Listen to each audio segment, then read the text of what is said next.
A lot of Trump supporters also are fond of Tulsi Gabbard, but what's funny is they don't think Tulsi Gabbard could beat Trump, okay, or that she would have to be Trump's VP.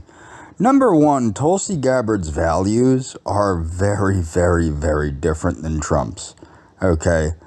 Tulsi Gabbard actually has values, which is one major difference. However, I don't think Trump would survive a debate with Tulsi Gabbard, because you have to understand, Trump doesn't only have to win the votes of his supporters, he has to win the votes of other people's supporters of more sane Republicans, as well as Democrats, progressives, libertarians, progressives, etc. I don't think that Tulsi Gabbard would have any trouble beating Trump in a debate. You're talking about a gentleman that has apparently an inability to understand anything about anything. He is far more embarrassing than Bush if you watch some of the things that he says.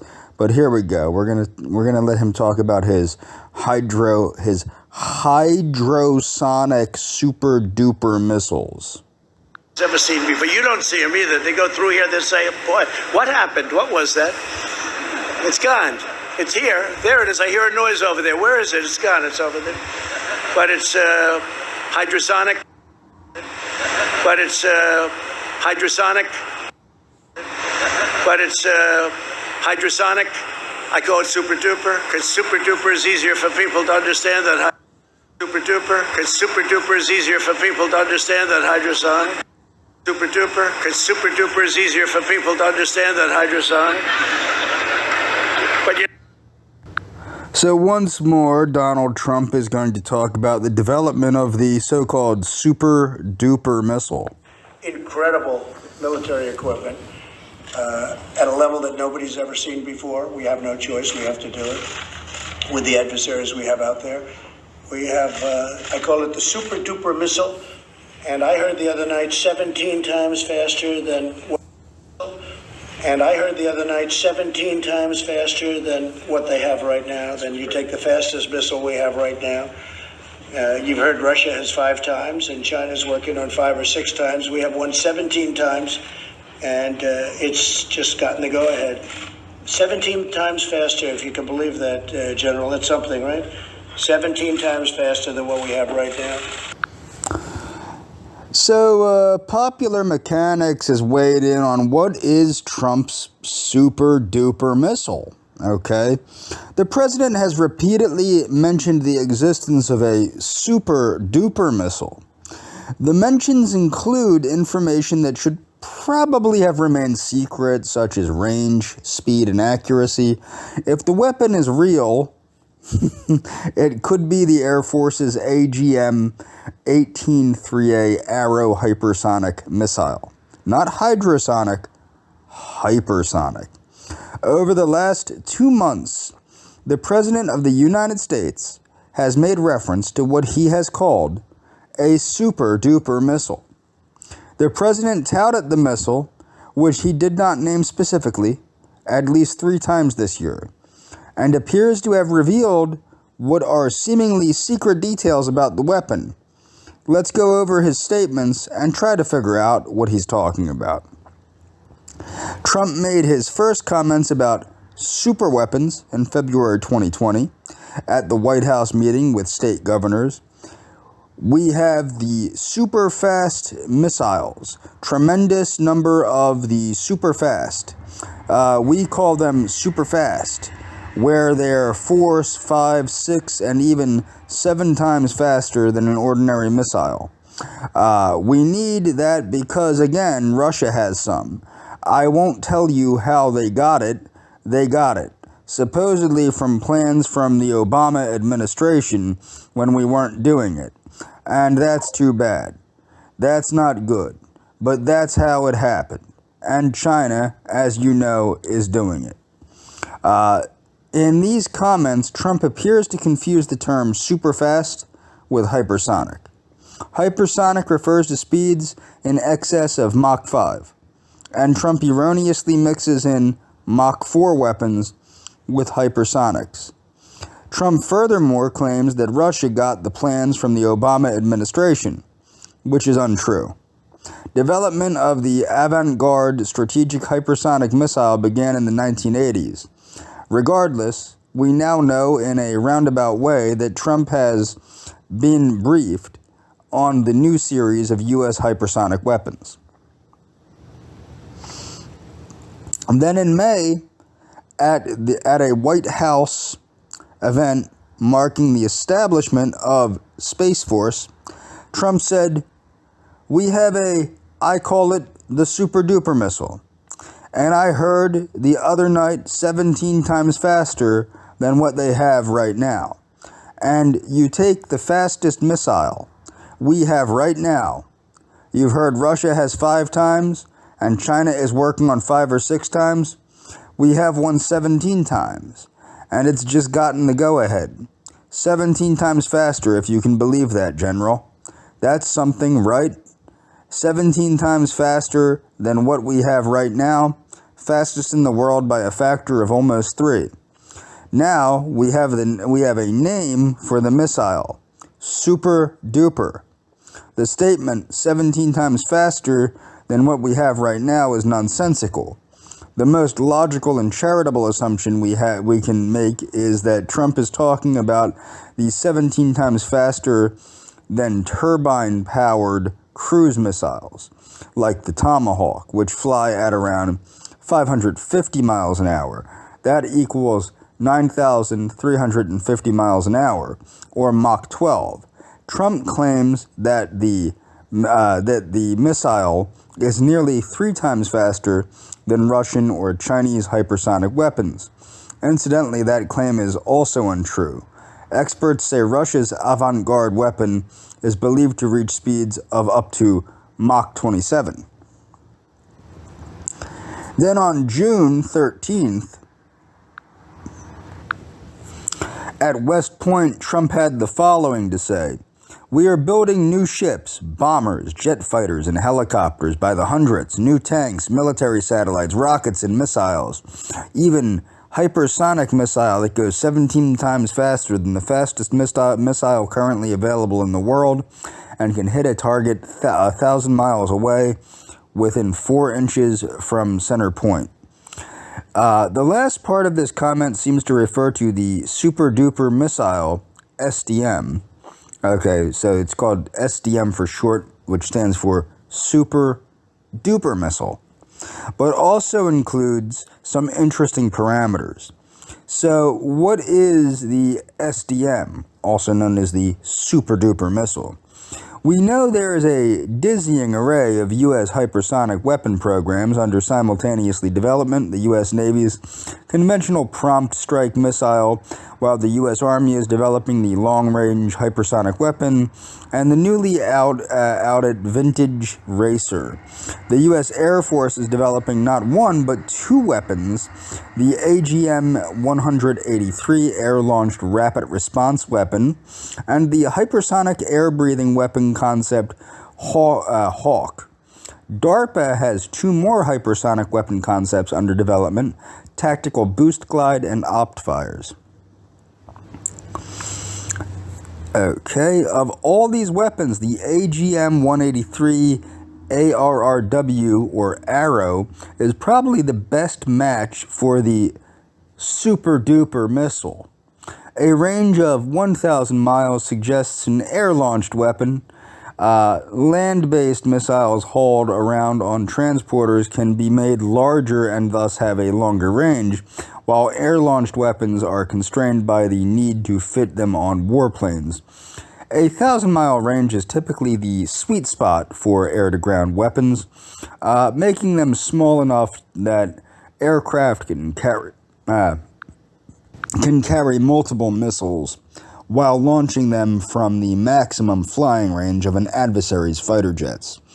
1,000 miles will also place the carrier aircraft safely out of range of surface-to-air missiles, such as the Russian S-400 and Chinese HQ-9. If this is indeed the ARRW, then a Mach 12 speed and 1,000-mile range has some interesting implications. Such a missile launched from maximum range would hit its target in about 7 minutes. By comparison, a Tomahawk cruise missile would take an hour and 20 minutes to fly the same route.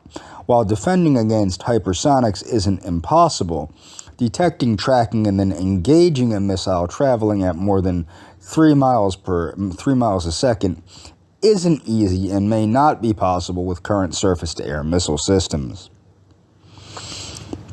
Another useful detail is that the ARRW, if the AGM-183 and Super Duper missile are indeed the same weapon, has a claimed accuracy of within 14 inches. This is a pretty remarkable detail to leak, as the U.S. military rarely discusses the accuracy of its weapons. One of the Pentagon's most popular guided weapons, the GPS-guided JDAM bomb, has an accuracy of 43 feet. The new Joint Air-to-Surface Standoff Missile, JASSM, will land within 10 feet of its target 50% of the time. 14 inches is a considerable boost in accuracy and will likely leave Russian and Chinese engineers scratching their heads how it is possible and how to counter such a sophisticated guidance system. Of course, all of this assumes the statements made by the president are actually true. If they aren't true, then America's adversaries could be sent on a wild goose chase, spending millions or even billions on an imaginary threat. If they are true, these same adversaries now have a rough idea what to defend against before the Super Duper missile even enters service. One of the most important things to know about Trump is the guy's an effing yenta, okay? President Trump has a hard time keeping a secret. His Friday morning tweet teasing a positive jobs report before its public release was just the latest of many cases where Trump has let slip something he wasn't supposed to. As commander-in-chief, Trump has the power to share any information he wants, but his norm-busting desire to dish details on everything from foreign policy to special counsel Robert Mueller's Russia probe to a political rival's cell phone number has alarmed critics who worry that he could disclose information that moves markets or even risks lives.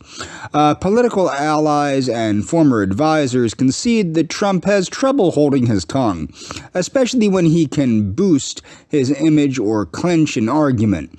The president's flair for speaking freely, they say, was formed during his heyday as a New York tabloid fixture, when he straddled the worlds of entertainment and business, and learned the power of gossip and illicit truths. He's good at keeping secrets that involve him, said Sam Nunberg, one of Trump's earliest 2016 presidential campaign aides, invoking the Yiddish word for a female gossip. He added of Trump, on the other hand, the guy's an effing yenta. While loose lips are common in Washington, Trump's style hardly meshes with a president's responsibility to protect the deluge of political and state secrets that cross his desk. Just days before his controversial Friday tweet hinting that an upcoming monthly jobs report would be a favorable one, Trump drew fire after Politico reported that he had bragged before Republican donors in New York last week about a February battle between U.S. troops and Russian mercenaries in Syria that remains classified, even though some details of the clash have appeared in the media. But Trump's indiscreet style has been clear since his first months in office. After a North Korean missile launch in February 2017, Trump conferred over maps and documents with Japan's prime minister while sitting in view of dinner guests at his Mar-a-Lago retreat in South Florida. Last May, Trump treated Russian officials visiting the Oval Office to classified Israeli intelligence about a counterterrorism operation in Syria. Some of Trump's seemingly spontaneous moves appear like they were done for dramatic effect, as if he were still the executive producer of the hit reality television show, or of a hit reality television show.